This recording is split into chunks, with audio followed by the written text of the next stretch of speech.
Welcome, everybody, to Caribou Weather Dude YouTube channel. Today, we're going to talk about everything I've learned personally regarding bucket drops from helicopters on wildfires. We're going to dive deep into one of the most dynamic and critical aspects of wildfire suppression here in British Columbia, especially. Maybe other places too. Helicopter bucket drop is what we're here to talk about. That's right. This isn't just about dropping water from the sky. It's a complex interplay of physics, technology, and pilot skill. For many of you watching, this may be your job, or will be your job, or considering making it your job. So we're going to get into details on the art and science of the bucket, tailored to the unique challenges we face here in British Columbia, including my own little trick to get the water where it needs to be. Let's go. There it is. This is bad news. My God. Falling out right now. Anything could happen. Get on! Wow. I'll watch the video later. Ain't trying up in this.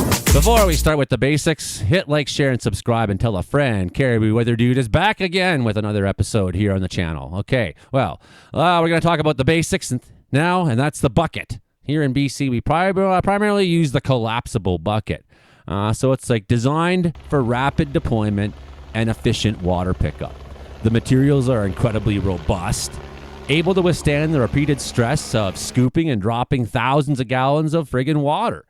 The pilot's got to be totally precise when lowering the bucket. Sometimes they miss.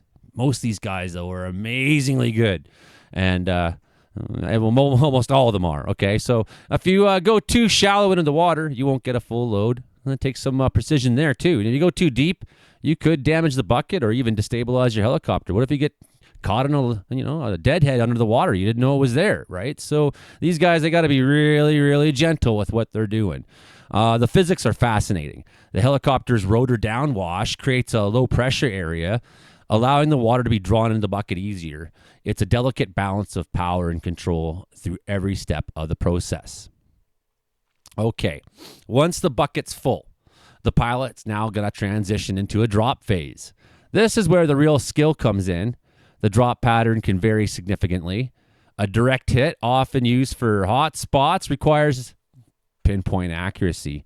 A line drop can create a continuous curtain of water, ideal for creating fire breaks or cooling down an advancing flame front.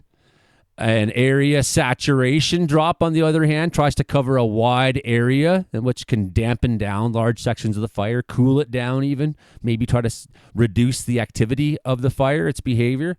The pilot controls the drop pattern through a combination of altitude, airspeed, and the bucket's release mechanism. GPS and other navigation tools play a crucial role in ensuring accuracy, especially in smoky conditions. Now, the video we're looking at mostly through this is some footage we took at the Cutoff Creek fire. And I invite you to come to the channel here on Thursday, which is my birthday, at noon. We're going to air all the segments of Cutoff Creek into one movie I've created now. It's like over an hour long. It's a whole movie on the Cutoff Creek fire and our experience there. And everything happened at that fire, okay? Everything for us. This fire, it was dead, and now we're back, and she's afire. That's why they shouldn't give us days off. Let's continue on now, talking about the bucket drops and the tactical use of them. It's not just about throwing water on the fire, friends. It's about strategic application. One of the most important roles is supporting the ground crews, right? You got to cool the area down often so that people can even get in there to work if it's an initial attack job, especially. So imagine trying to work on a hot spot. It's intensely hot, of course, when it's really firing. It's incredibly dangerous. Bucket drops can cool down the immediate area, though, and that can allow ground crews to work safely and effectively. However, it's crucial to remember that water drops alone can't extinguish a fire completely, especially in BC's dense forests with our deep duff layers.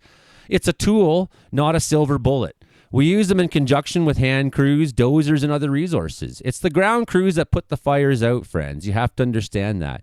No amount of air assets alone is enough against a fire in BC. It doesn't matter how big your plane is. You still have to have a ground crew get in there and dig it up and get after it. The type of fire and terrain greatly influences how the bucket's going to get used. Fast-moving brush fires require rapid, aggressive drops to slow the speed. Steep terrain fires, often inaccessible to ground crews, rely heavily on aerial support. We also use bucket drops to protect structures in wildland-urban interface, which I've never had to do or be part of, preventing fires from reaching homes and buildings. The coordination between air and ground operations is critical. Clear communication, people, precise timing, a shared understanding of the fire's behavior are essential. Maintain eye contact and visual contact a lot. Okay, well, helicopter operations are not without limitations. Well, we could talk about extreme heat. That can also impact a helicopter's lift capacity, and I wanted to talk about this for a minute. As temperatures rise through the day, the air becomes less dense. Hot air is less dense than cool air. It reduces the amount of weight a helicopter can actually carry if you're into really extreme heat. This can force a reduction in water loads or even ground the aircraft entirely. Pilots have to constantly monitor their performance and make adjustments as it is. This is a critical factor, especially during the peak fire season of BC.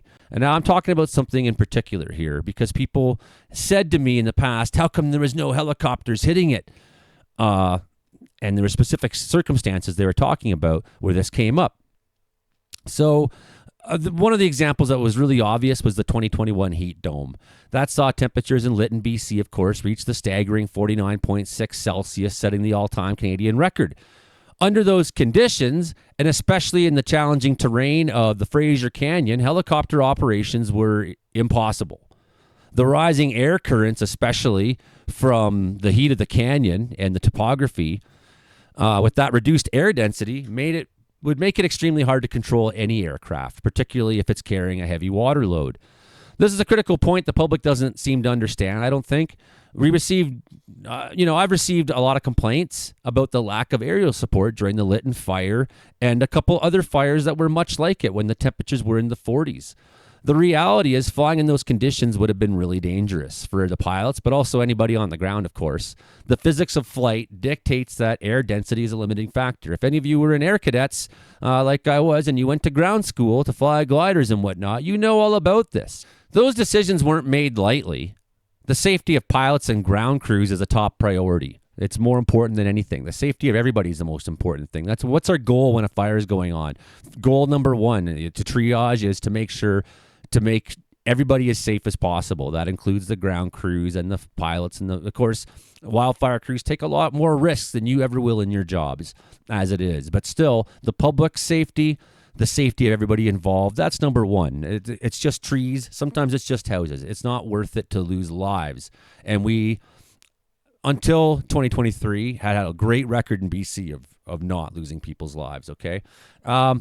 So you got to understand the public's frustration, of course, but you got to have the balance for aerial support with very real limitations that can happen in extreme weather conditions. Extreme smoke is another one, right? Or extreme fire activity. Sometimes it just can't get aircraft in there. It's not conducive to flight characteristics. Okay, so it's a tragic example in Lytton, how extreme heat can exacerbate fire behavior, of course, and limit anyone's ability to respond. Of course, ground crews couldn't function in that heat. You couldn't work in that heat. No one could do anything anywhere on any fire that was burning at that time. Like, you try to do something for 20 minutes and then you were absolutely gassed. And people I know that were working fire during that time. I didn't start working fire in 2021 until my next call was probably 12 days or think it was after that happened in Lytton. Then our crews assembled and we got everything together, and then we went on for 4 tours. Anyways, so let's continue on.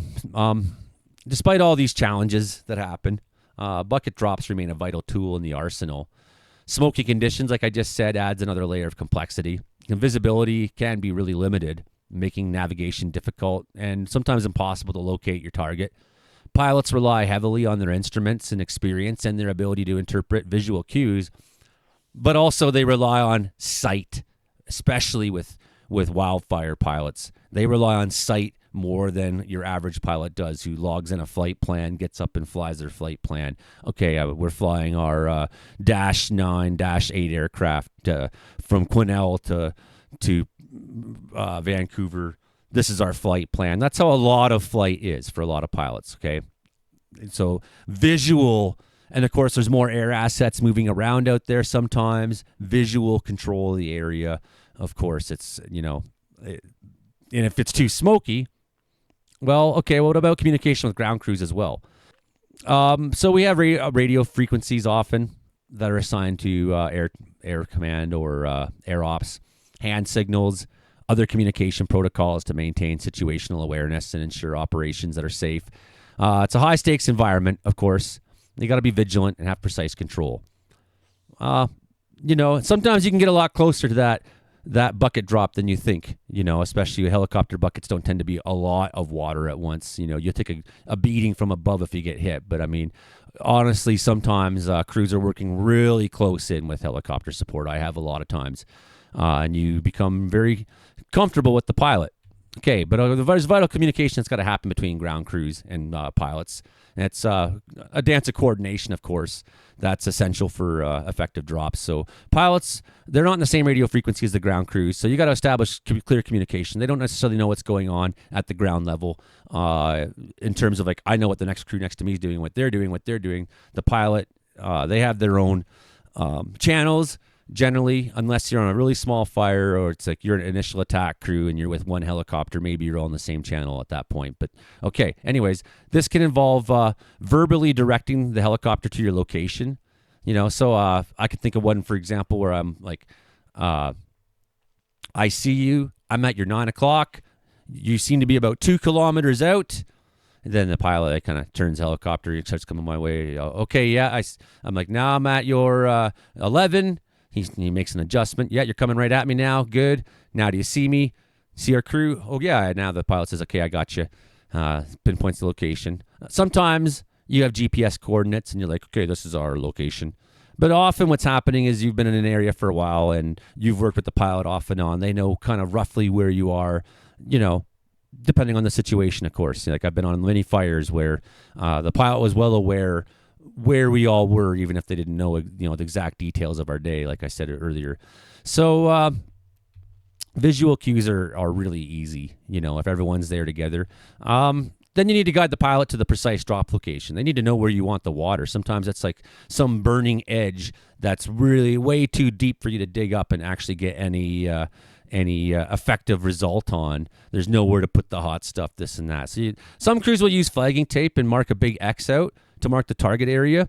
I got the Joey only tactic that I developed though, and it's a little more precise. I like it because I can really tell them exactly where I want it. So what I do is I take long strands of flagging tape and I put them on a shovel. And so then it's really highly visible in the wind, of course, when especially if the chopper's above you and it's blowing around, they can see that. Like several different colors, long strands. So then I take the shovel once I have a visual contact. Okay, I see you. I was like, okay, watch this. I put the shovel in the ground. I step back 15 feet and I say, hit the shovel, please. And that's simple and direct, and pilots love it. It's like, hit the shovel. And a lot of them hit the shovel. I got lots of footage of them hitting the shovel. It's a reliable way to ensure the water's delivered where it has to go, man. And when you want that precise strike, do that. Put your tool, make your tool visible, and, wave it in the air for them when they're coming. Do you see me? I'm the guy with the shovel waving it in the air. That's got all these flagging tapes on it. Okay, bam. You see where I put that shovel? Thank you very much. And Gord especially, I did a lot of bucket drops with him that way in his Huey helicopter. So it minimizes any confusion with them. It saved time. It saved a lot of trying to explain, or you're making a big X where maybe you hit part of the spot I wanted, but it's like, no, I want this spot right here. It's an ingenuity practiced, right? And it also shows the precision of a helicopter pilot. If you give them an exact spot to hit, they'll hover right over it and they'll friggin' hit it. So anyways, despite the challenges, bucket drops are a vital tool. Safety's paramount in all operations. Ground crews are working near bucket drops. They got to be aware of the dangers, too, of rotor wash and falling debris. Your danger tree assessors better get in there first and make sure that if you're going to be close to this going on at all, when this chopper's coming in, that the area you're in is safe, that the winds of the chopper won't start throwing branches and maybe even knock down trees. So your spotter guides the pilot in, and aircraft maintenance and inspections on the helicopter side of it. Now let's leave ground crews. That's critical too. So helicopter's got to be in top condition. So it takes a bunch of people every day when that thing lands to go over every little thing. It's like it takes a team, and then you have your air command back at the airport who's launching them out, and then you have us on the ground. It's like, man, just to have one helicopter in the air, a lot of things have to be happening. Nonetheless, I've seen chopper pilots who just go off on their own. They're like, okay, I'll be back in 20 minutes. I see something over there. And then they go and hit something with a bucket 5 times and come back. It's like, I got a new fire start over there, because the same lightning storm that started the one we're on started another one over the hill that isn't popping until that time. So I've seen some helicopter pilots be pretty cowboy in a way, like do their, they're in control up there and they're damn good at what they do. Okay, so anyways, pilots who fly, they're highly skilled. They're professionals. They go through so much training. They have years of experience. They can handle the aircraft in challenging conditions, make split-second decisions. They can thread the needle flying through trees. I've had them pick up stuff with the long line that was in the middle of like 40-meter tall trees, and they just came in and dropped that long line down, and bam, thank you very much, and straight up. And I mean, that on a mountainside in a hot day, that takes talent, man. It takes a lot of talent. They handle the aircraft and they maintain their composure. A lot of these guys are just cool. You talk to them and they're just cool. They're like relaxed, like the most relaxed people you ever meet. A lot of these chopper pilots, they're just cool, man. Anyways, let's wrap this up. I've been talking for a while. So we can't get it done without bucket drops. And they deliver large volumes of water every year. And they do it quickly. They do it precisely. They support ground crews. They protect communities. They're a piece of the puzzle.